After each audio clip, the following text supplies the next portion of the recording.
ऋषि भृगु संस्कार आरंभ करें। देवी मैना, अपने नाती को बुलाइए जिससे हम विधि प्रारंभ कर सकें।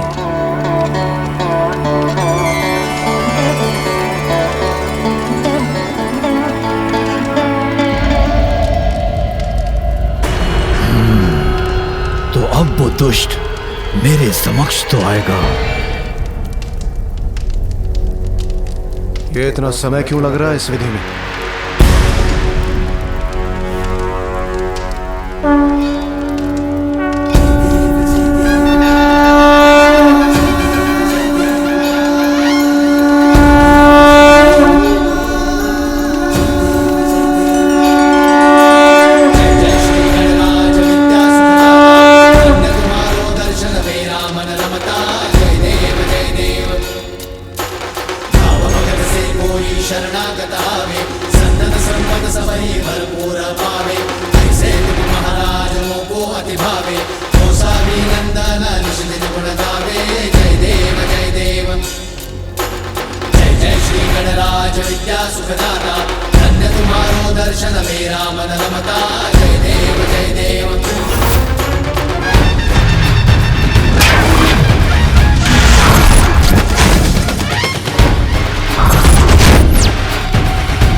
स्पष्ट नहीं देख पा रहा हूं उस बालक को मैं।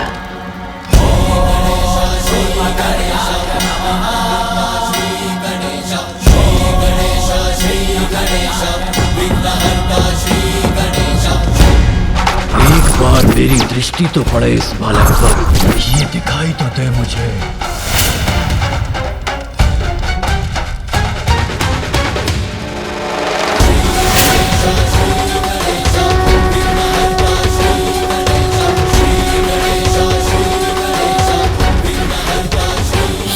वो बालक, ये तो इतना छोटा और दुर्बल है। मैं व्यर्थ चिंता कर रहा था।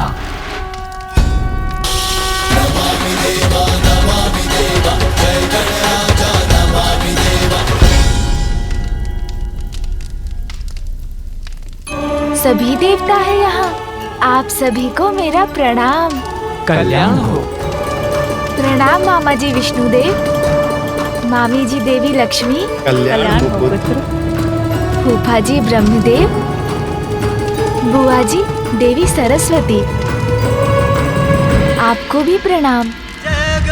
आप सभी अतिथिगण यहाँ मुझे आशीर्वाद देने आए, ये मेरा परम सौभाग्य है। देवराज इंद्र भी है, आपको भी मेरा प्रणाम। जैसे पुष्प की सुंदरता कोई हर नहीं सकता, वैसे ही कांटों को कोई सुंदरता कैसे दे सकता है? व्यर्थ ही हो रहा है ये आयोजन। बालक और उनके माता पिता अपना स्थान ग्रहण करेंगे। सर्वप्रथम छठी का संस्कार होगा। बालक की बुआ उसे काजल लगाएगी।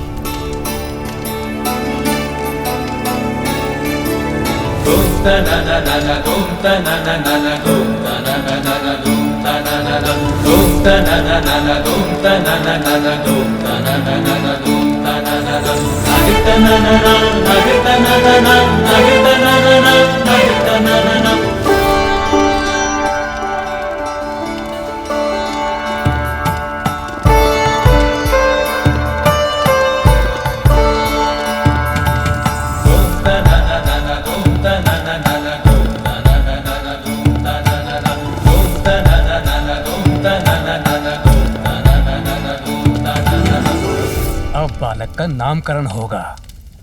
अरे अरे, उससे पूर्व मुझे नेक लेना है बालक के पिता से।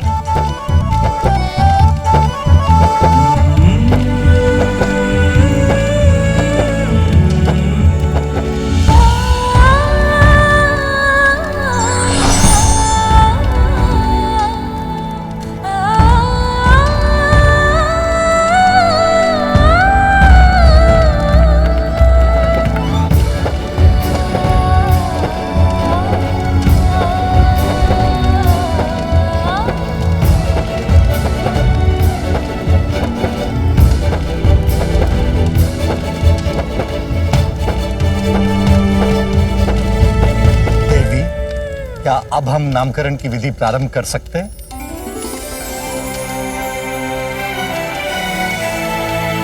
मेरे पुत्र को नाम प्राप्त होगा अब।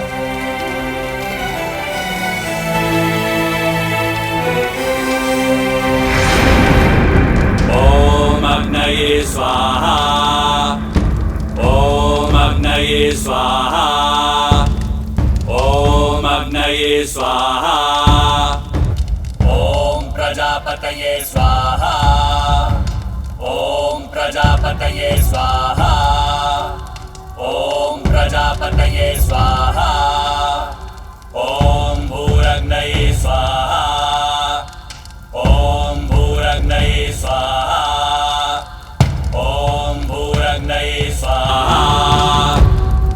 बालक की कुंडली प्रस्तुत की जाए। कुंडली? एक बार किसी प्रकार ये बालक मेरे हाथ लग जाए, फिर मैं अपने प्राणों के संकट से मुक्त हो जाऊंगा।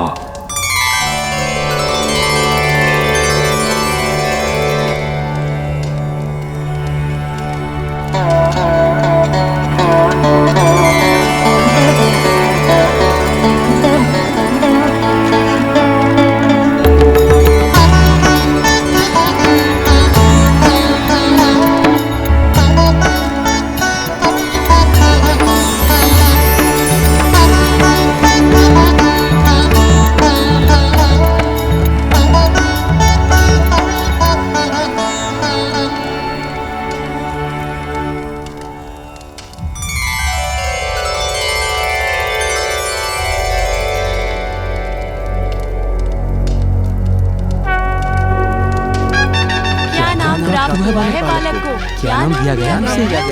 अभी पता चल जाएगा पार्वती नंदन का क्या नाम है। हमें बालक के नाम का प्रथम अक्षर प्राप्त हुआ है। अब ब्रह्मदेव वो अक्षर देवी सरस्वती को बताएंगे।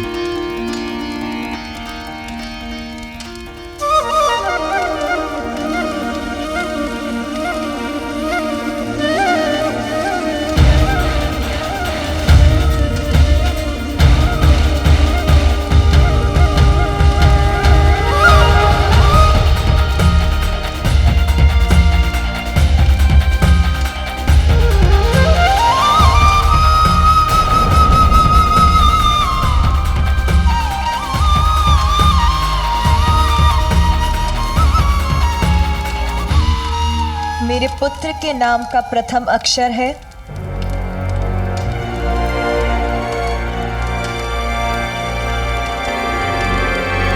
ग। ग ग ग अक्षर है ग। ग निकला है। ग से नाम प्रारंभ होगा।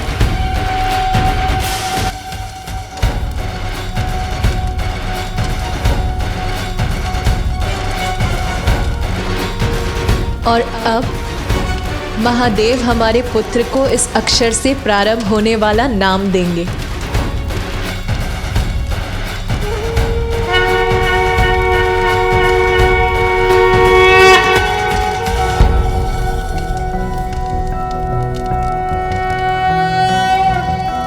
कोसिकत मोसिकस्यासि को नामासि यस्य ते नामा मन्महीयं त्वा सोमेनातितृपाम् भूर्भुवस्वः सुप्रजा प्रजाभिः स्यातं सुवीरो वीरः सुपोषपोषः ॐ कोसिकद्मोऽस्येषोऽस्यमृतोऽसि आहस्पत्यं मासं प्रविश गजानन।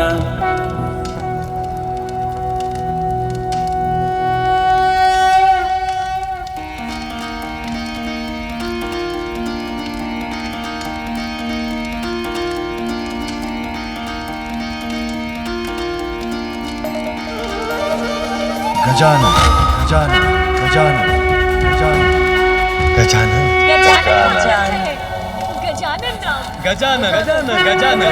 गजानन गजानन गजानन गजानन गजानन गजानन गजानन गजानन गजानन गजानन गजानन गजानन, तुम गजानन हो पुत्र। गजानन?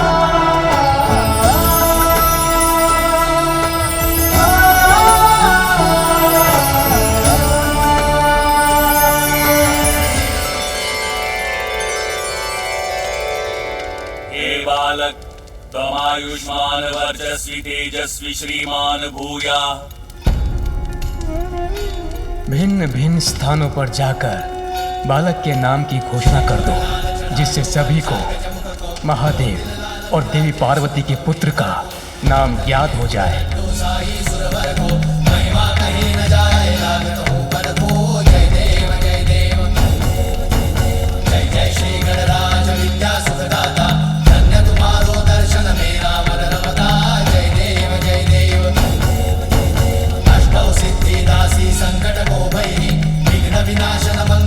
आप सबको मेरा प्रणाम।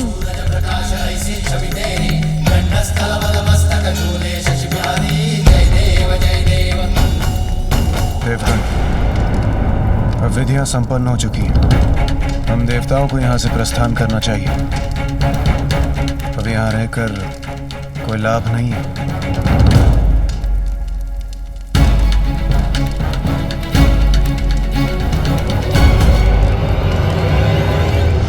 इस बालक का तो मैं अभी यही अंत कर सकता हूँ। बस एक बार ये मुझे अकेला तो मिल जाए। इस प्रसन्नता की घड़ी में आप सभी हमारे साथ यहाँ उपस्थित हुए, धन्यवाद स्वरूप मैं स्वयं आप सभी का मुख लड्डू से मीठा करवाऊंगी। अर्थात और विलंब होगा हमारे प्रस्थान में।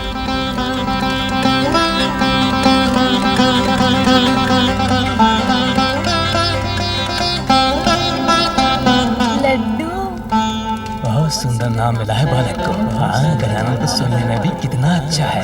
मुख तो अवश्य मीठा होना चाहिए। इतने आनंद की बात जो है, हाँ, आज है इतने आनंद का अवसर। भूख के कारण मेरा उदर अब ऐसी ध्वनि उत्पन्न कर रहा है। मुझे भोजन चाहिए माँ। माँ किधर गई?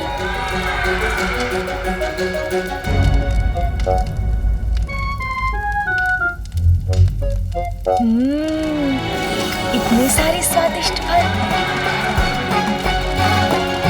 इन्हें ही खा लेता हूँ।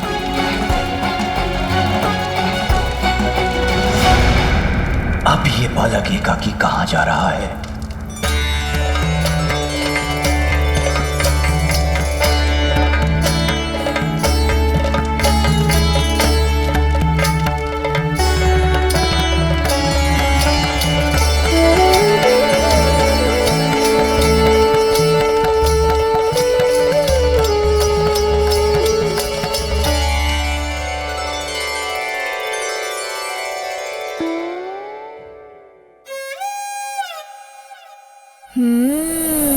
अब मैं इन्हें खाऊंगा।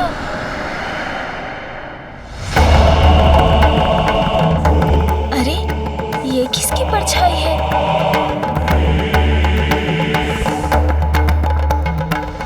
देवी पार्वती, हर्षोल्लास के इस वातावरण में आप हमें मत भूल जाइएगा। गजानन को नाम मिलने की प्रसन्नता में हमारा मुख भी मीठा करवाइए। यहाँ से शीघ्रता से जाना चाहता हूँ। ये देवी सची को समझ में नहीं आ रहा है क्या?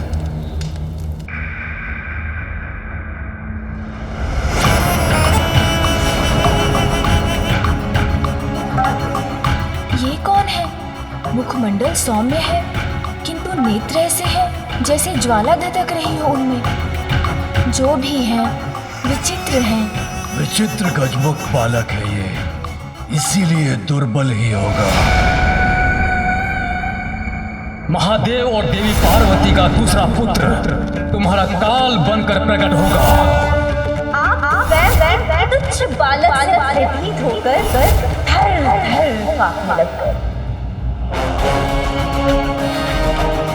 उचित कहती थी बुढ़िया सिंह का, व्यर्थ ही चिंतित था मैं इसे लेकर। पल भर में मिटा दूंगा मैं इसे।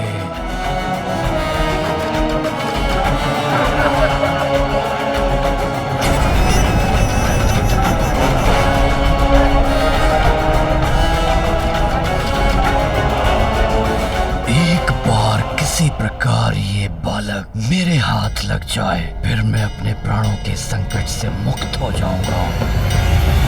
कौन है आप? और मुझे ऐसा क्यों प्रतीत हो रहा है जैसे आपके मन में अनेकों विचार आकार ले रहे हो मुझे देखकर? तुम्हारी मृत्यु हो मैं, ये तुम्हें अभी ज्ञात हो ही जाएगा, किंतु उसके पूर्व तुम्हें यहाँ से हटाने का उपाय ढूंढना होगा मुझे।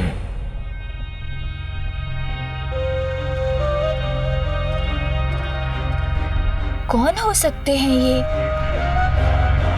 मिल गया मुझे उपाय इस बालक के ध्यान को भटकाने का।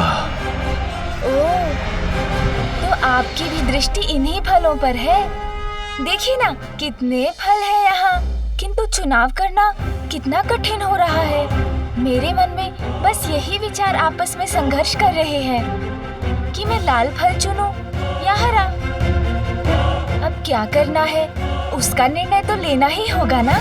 पर मैं निर्णय ले चुका हूँ मूर्ख बालक, किंतु तुम्हें कुछ भी चुनने की छूट नहीं दूंगा मैं। मेरे आदेश का पालन करोगे और हरा फल उठाओगे। हरा फल।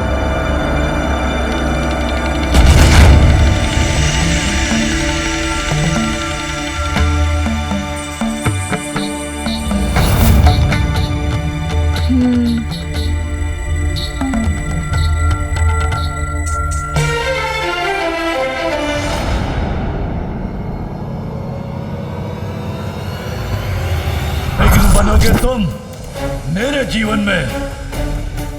नहीं बालक, इसका तो एक ही परिणाम है, मेरे हाथों तुम्हारी मृत्यु। चलो उठाओ हरा फल और चलो मेरे साथ। उठाओ शीघ्र।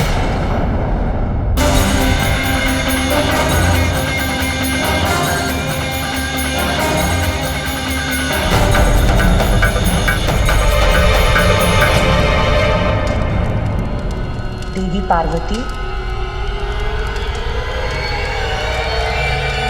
किसका स्वर था ये? किसने पुकारा मुझे? देवी वजनी, शनिदेव।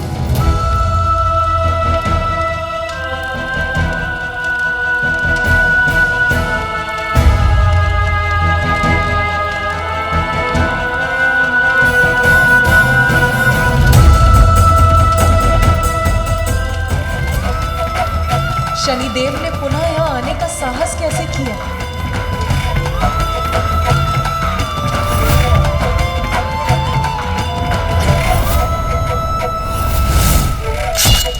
ठहर जाइए, किसी को भी भीतर जाने की अनुमति नहीं है। मुझे मेरा पुत्र पुनः चाहिए। ये शीश मेरे त्रिशूल के प्रहार से भस्म हुआ है और मेरे त्रिशूल से भस्म होकर कोई पुनः जीवित नहीं हो सकता।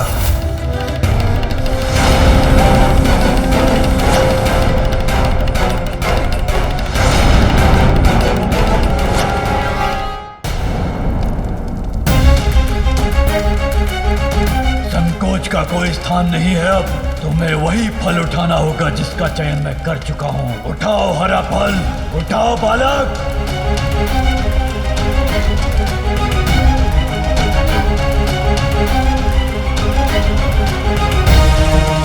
प्रतीत होता है अब ये बालक पूर्णतः मेरे वश में है। अब इसे मैं मृत्यु के मुख तक ले जा सकता हूँ।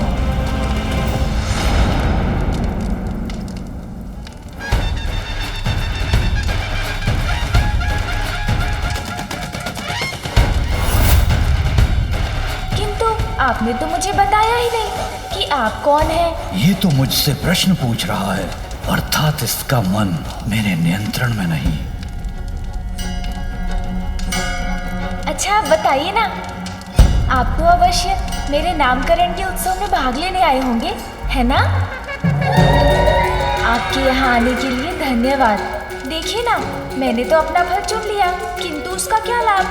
किंतु जब तक मुझे माँ अनुमति नहीं देती, तब तक मैं कैसे कुछ खा सकता हूँ?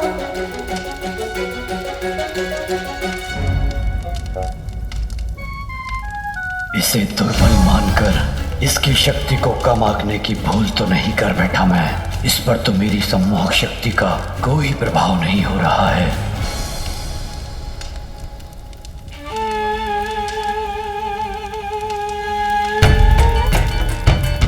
माता मुझसे बहुत बड़ी भूल हुई थी, मुझे क्षमा कर दीजिए। बड़ी कठिनाई से मैं यहाँ आपके समक्ष आकर क्षमा मांगने का साहस जुटा पाया हूँ माते। मुझे क्षमा कर दीजिए। आपने तो मुझे उसी रात्रि दंडित कर दिया था माते, जिसके कारण आज तक मेरा पाप पीड़ा से ग्रस्त रहता है। माता है आप, और माता का हृदय तो अत्यंत विशाल होता है, अपने संतान की अनेक भूलों को भी क्षमा कर देता है। तो आज अपने पुत्र के नामकरण संस्कार के दिवस क्या आप मुझे क्षमादान नहीं देंगी माते?